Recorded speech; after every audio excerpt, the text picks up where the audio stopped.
when I'm thinking of the Ten Commandments being in the classroom, like, for example, there's also a fire thing in the classroom. We don't necessarily go over it. I'm wondering if it's something that teachers are supposed to go over with the kids, or is it just simply supposed to be somewhere in your classroom? Those are two very different things. Do you understand? You get why that would be two different things? Yeah, but I get why it would be two different things. I'm just not sold that they would waste this much energy and time and paper cost or whatever, plexiglass, a board or whatever they're gonna put on it on. It costs for them to just go through all that, not to have the kids involved with it at least one point in the class. Like if you're doing orientate or just the first time in a classroom, at least go over the 10 commandments to start the school year out or some shit or to end it or whatever. Like Right, I think it has to serve some purpose for it to be this much, for it to be getting this much heat. right. So that's my question. So if we would have to look at the law, right? Because people only have to obey obey the law. So if the law just says it just has to be posted in your classroom, legally you don't have to recite it. Legally you don't have to go over it unless the county mandates it themselves.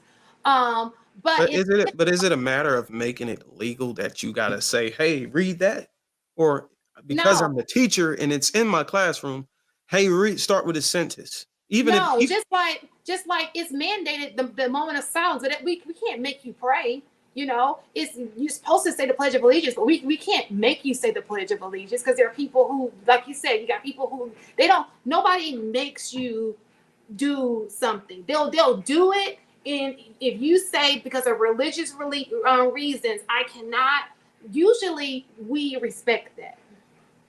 no, well, no, don't get me wrong. What I'm trying to say, like, okay, do something that's against your will or anything. It's similar to like, okay, if we're reading, you're a teacher, right? So you reading books and you're reading a chapter and you're exchanging terms with other students to read. Hey, read when he gets to the end of that. Hey, you read this. Similar to that. Obviously, you can't make that student read it, but if he decide, oh no, I don't want to read it, then you can say, okay, well then, step outside of the class or No, so even when it comes to me, I don't even force. Even when it comes to forcing kids to read out loud, we step away because there's some kids who don't read as well as other kids, and we address them a little separately. You know what I'm saying? that But is so wrong. You should be well, making that kid read every damn time if he struggle reading. so it's called differentiated learning, right? The goal is to make sure that they can That's learn. called isolation. It's not necessarily to embarrass the kid, but That's embarrassing. Hey, you oh, can't read, so we gonna do something so special with you. me, so I so would feel horrible if a teacher did that to me. so. Thank you for Wait, your you muted. expertise. Thank you for your expertise, Jan. I'm listening. Yes, we have different instructors for different Hold kids on, what was that, Ruth? because we understand that not all kids learn on the same level, right? Now, like I said, I can understand. So I would have to read everything else in the law to see how this would be applied into the classroom. If it's just that the Ten Commandments have to be up, that's one thing. It becomes a point where they're saying, okay, not only do they have to be up, let's just say we have to recite it just like we're reciting the pledge, or Okay, so let me just clarify, Shannon, because I know you keep you keep saying it. It just said on display. That's all it says, just on right, display in right. public and in classrooms. So you'll have those curious kids who will read it and maybe question it, and then you may address it in that kind of way. You may have teachers who are not Christian themselves, and they may display it just because the law states they have to display it, but they may not, because they legally don't have to. All they had to do is put it up on their wall. You understand what I'm saying? It seems like that law is very just to surf it, like it's just on the wall. Now, Symbolic. now, what could happen is the county, the board, whatever school system, they can say, okay, we want to put it in the curriculum, but I don't think that that's happened yet. So Superficial. I believe you. we don't know. It should be interesting to see how that works, especially because we all know New Orleans is kind of like, they got all kind of religions going on in New Orleans. So it'll be interesting to Okay. see. All right. I'm not sure if D, you there? Yeah, I'm here. Unfortunately, my having some technical difficulties. Okay. I didn't know if you wanted to speak on it off cam. Do you want to speak on it? I can. I mean, I'm just more so what Shan was speaking earlier. It just really comes to what's being taught in the classroom. Now, if you've taken the teachers, making them, read these to the children, that's a whole different stance. But I mean, from right from wrong, whatever how you instill in your children and sending them off, it's just with me personally, I instill what I do to my children versus what, going into the classroom, what's being taught. But I think just highlighting the commandments in general. But I see more positive than it could be negatives. Okay. If they Hey, if they Mark, you were talking to us? yeah, if they want to actually implement some of the stuff, some of the things in the commandments are protected by like law, federal and state. They Mhm. could realistically enforce teaching kids the laws of the land. So you would get thou shalt not steal, thou shalt not kill. I think even on the books in some states, the covenant of somebody's wife is on there, or sleeping with somebody else's wife is on there. So it's a way they could work it where they actually could legally include all of the commandments except for the first commandment. But I think it's just culture war stuff Take at the the end of first the one day. off, and then you good. Yeah. God, I I agree feel with like it's a uh, lot of ways that they can work it, but it still also aligns with just on a political level, like who's in office. If you go back to a few years when Juneteenth wasn't like a federal holiday, do we look at Biden and be like, okay, because he was on his campaign and those he's aligning and connection. So over the years, it grows and grows. And what's going to be the next thing that anybody wants to get into office, what's something that they may look at? If we look at Biden and just his past, does he have a lot of just, working within the culture, wanting to highlight um, for this country? And, people talk about diversity, but diversity isn't something that like is the foundation for this country. It's really how just our black people really had to rise up and be that unique individuals of self. And, just looking at when slavery did end, it wasn't because of something like, oh, we don't like the way how black people are being treated. It was for a gain for the white side itself. And then it's like, okay, so what do we do now? There were still provisions, there were still obstacles, and still today, even within our own people. So you really got to rise up and go for like what you want. I'm not going to, like I tell my daughters, you walk in a room and I don't care if you are the only black person in there, like you feel a certain stigma and you got to follow and to accomplish. So again, most people in power and positions, they have something for their agenda.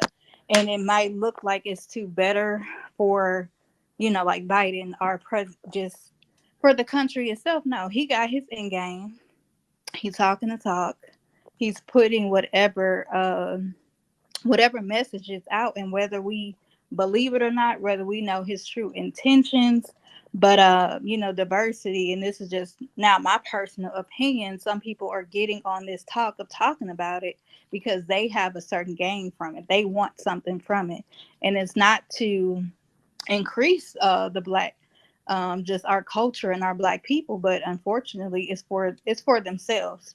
You take a lot of investors, you look at like affordable housing, I'll use that for as an example.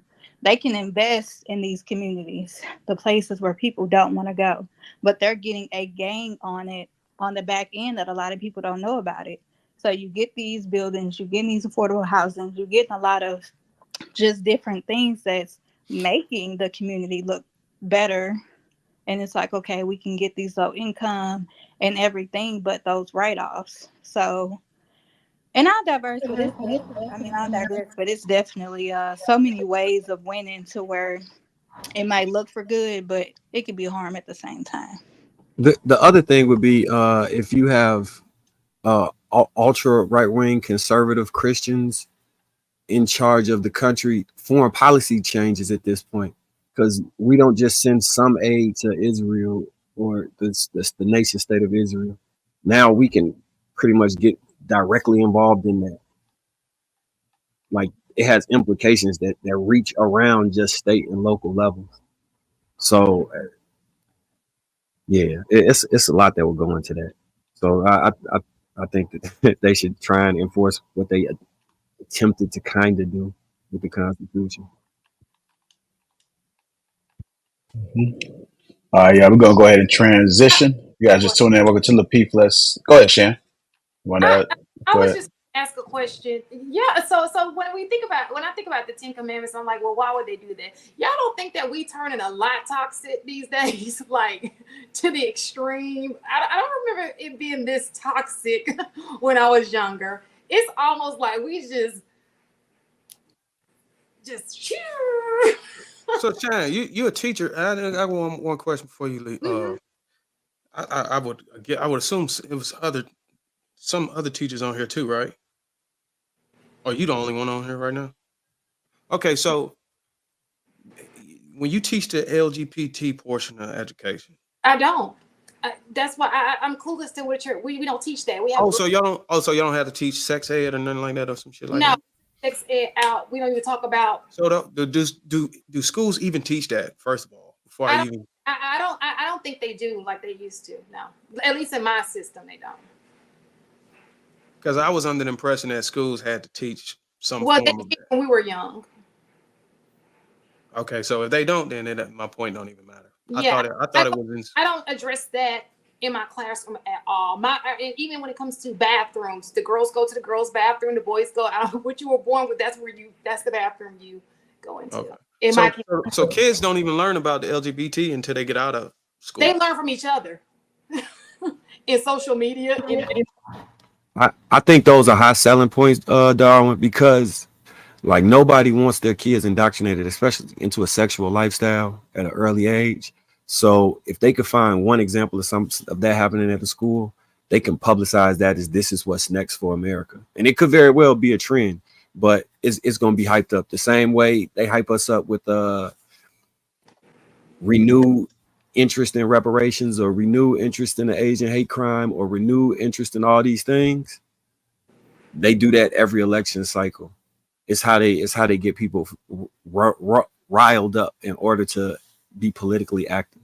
Now, I don't not make some of these things in other schools. I'm just talking about in my school, we go on as normal. That didn't, we respect people's choices, but we don't talk about them. We don't instruct or teach it. And I have a kid who's in elementary school. She hasn't come home and said anything, about it. I know it's not a part of her curriculum, so I don't know. Again, that could be a state thing, a county thing. But as far as my school district, we don't.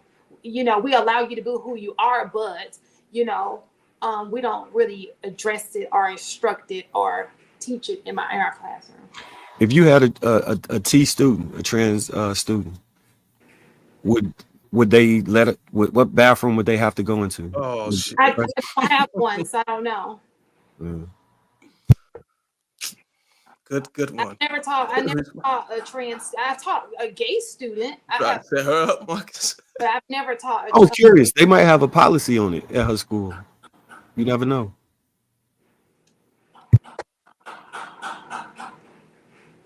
Is that clapping in the back of somebody? That is my. I got a lot of stuff in the dryer. Sorry, y'all. Oh, I thought somebody was getting. And I'm right about the washroom. Nobody's clapping nothing over here, Chad. But yeah. So, but my question was, my original question was, y'all don't think that we're kind of like, just look at the way everything is going now. Y'all don't think it's like over toxic, like just a little bit? Yeah. You got your shoes in the dryer? You know you can't do that. Roser. The answer to that is yes. I do think that. Left her belt in her pants. That's what it was. What you basing it on some form of traditional morality or a custom morality? I think that's each generation has chipped away at it though. Moving from post World War II, you have a a change in sexual attitudes and the way people express individuality. And as people try to become more and more individuals, they reach to these extremes to stand out and be different than other people, which creates subsects that have far left or far right groups. So I don't know if it's as much about the removal of Christian values or as it is in how culture moves throughout time. I think women would probably advocate the removal of Christian values or anything that pushes it. Because if it was to be incorporated, then that means women would have to feel some type of conviction for not being submissive to men. So yeah, get God out of it by any means for the women, so they can be deviants. Nothing against women, by the way.